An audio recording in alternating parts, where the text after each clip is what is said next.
Hello दोस्तों, आज के इस वीडियो में हम बात करेंगे कक्षा 8 एनसीईआरटी की मैथ प्रश्नावली 12.1 के कुछ सवाल। यहाँ पर घात ऋण में लिखा हुआ है, तो हमने घातांक में एक फार्मूला पढ़ा था। हमने एक छोटा सा वीडियो बनाया है। अगर m की पावर ऋण n है, अगर घात ऋण में रहती है तो इसको हम लिख सकते हैं 1/m की घात n। तो यहाँ पर लिखा हुआ है 25 गुणे टी की घात ऋण 4, तो हम 25 को इस तरह से लिख लेंगे, ये गुणा, और इसको हम लिख सकते हैं इस रूप में लिख सकते हैं, यानी 1/m की जगह पर यहाँ पर टी लिखा हुआ है और टी की घात 4 हो जाएगा। ये हम बटा लगाएंगे। 5 की घात ऋण 3 लिखा हुआ है, तो इसको हम लिख सकते हैं 1/5 की घात 3 गुणे, ये 10 लिखेंगे, और गुणे टी की घात ऋण 8 लिखा हुआ है, तो इसको हम लिख सकते हैं 1/t की घात 8। यहाँ पर बस ये है कि बटे पर बटा लिखा हुआ है, तो ये भी बहुत आसान होता है। हमने पढ़ा था कि अगर कोई संख्या बटे में रहती है, जैसे 3/5 लिखा हुआ है, फिर बटा, फिर 4/2 लिखा हुआ है, जब इसको हम भाग से गुणे के रूप में लिखते हैं तो ये 3/5 होता है और ये संख्या बदल जाती है, यानी हर का अंश हो जाता है, और जो अंश होता है वो हर में लिखा जाता है। जब हम भिन्न का भाग देते हैं इस तरह से लिखेंगे, ये 25 से कम 25 और टी की घात 4 लिखेंगे, ये बटा का चिन्ह लगाएंगे। इस 10 का गुणा हम इन दोनों एक के साथ करेंगे तो 10 से कम 10 हो जाएगा। 10/5 की घात 3 गुणे टी की घात 8 लिखा हुआ था, हमने गुणे के रूप में लिखा, तो ये जो हर है अंश में हो गया है, और ये 10 अंश में था तो हर में हो गया है। 5 25 और 5 दूनी 10।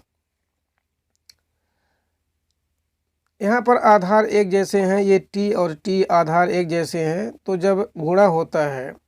तो घातें आपस में जुड़ जाती हैं, लेकिन यहाँ पर बटे के रूप में लिखा हुआ है, यानी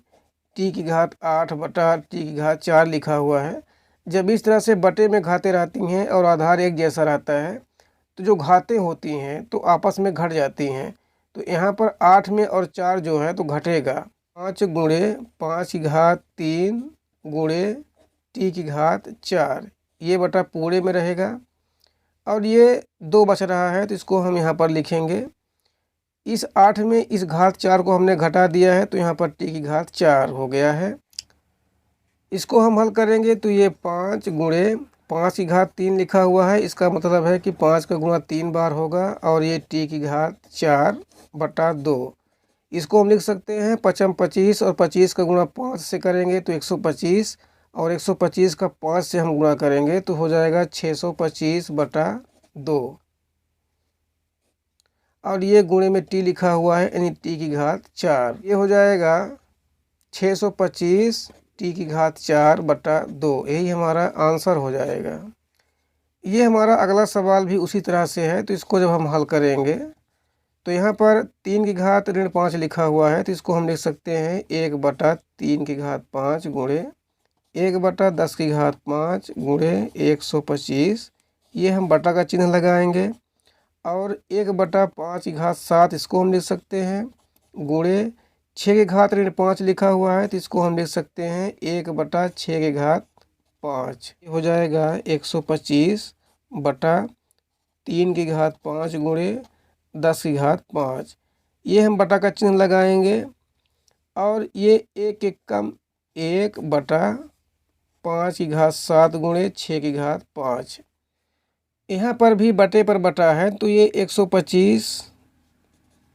हम लिखेंगे 125, और 3 की घात 5 गुणे 10 की घात 5।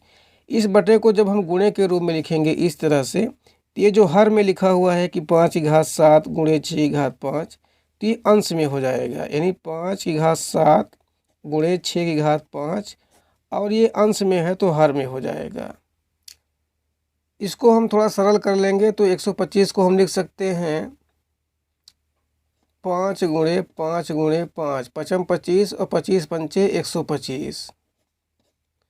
गुणे 5 की घात 7 गुणे 6 की घात 5, ये 3 की घात 5 गुणे 10 की घात 5 लिखा हुआ है, तो 10 को भी हम थोड़ा सा गुणनखंड कर लेंगे, यानी 2 गुणे 5 कर लेंगे, 2 पंचा 10 और ये कोष्टक लगाएंगे, घात में 5 लिखा हुआ है तो हम 5 लगा लेंगे। इसको हम लिख सकते हैं, ये 5 की घात 3 हो जाएगा, 3 बार गुणा किया गया है मतलब 5 की घात 3 गुणे 5 की घात 7 गुणे 6 की घात 5 और ये बटा लगाएंगे 3 की घात 5। और यहाँ पर हमने एक और फार्मूला पढ़ा था कि अगर m गुणे n हो और घात बाहर लगी हो तो ये जो बाहर घात लगी रहती है इन दोनों की घातें मानी जाती हैं। तो इसको हम लिखेंगे कि 2 की घात 5 और 5 की घात 5, ये 2 की भी घात है और 5 की भी घात है। ये 5 की घात 3 गुणे ये 5 की घात 7 लिखा हुआ है। यहाँ पर हमको आधार एक समान चाहिए, तो यहाँ पर 5 आधार एक जैसा है और 5 आधार एक जैसा है। अगर हम 6 का गुणनखंड कर दें तो यहाँ पर 2 है तो इसमें भी 2 तिहाई 6 आएगा, तो 3 यहाँ पर भी है तो आधार एक जैसे हो जाएंगे, तो ये सवाल और सरल हो जाएगा। इसको हम 2 तिहाई 6 यानी 2 गुणे 3 की घात 5 कर लेते हैं और ये बटे हो जाएगा 3 की घात 5 गुणे 2 की घात 5 गुणे 5 की घात ये 5। इसको हम लिख सकते हैं 5 की घात 3 गुणे 5 की घात 7 गुणे ये 5 जो है ये 5 2 की भी घात है तो इसको हम लिखेंगे 2 की घात 5 गुणे 3 की घात 5 और ये 3 की घात 5 गुणे 2 की घात 5 गुणे 5 की घात 5। 3 की घात 5 और 3 की घात 5 इस तरह से ये लिखा हुआ है 3 की घात 5 बटा 3 की घात 5। ये जब आधार एक जैसे रहते हैं और ये घातें आपस में घट जाएंगी, भाग में घट जाती हैं, तो ये 5 ऋण 5 यानी 3 की घात 0 हो जाएगा। और जब 3 की घात 0 हो जाएगा तो अगर किसी संख्या की घात 0 रहती है तो उसका मान होता है 1। तो यहाँ पर 1 गुणा होगा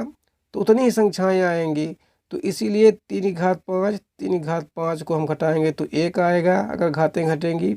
उसी प्रकार से 2 की घात 5 2 की घात 5 तो इसमें भी घातें घटेंगी तो 2 की पावर 0 होगा फिर 1 आएगा।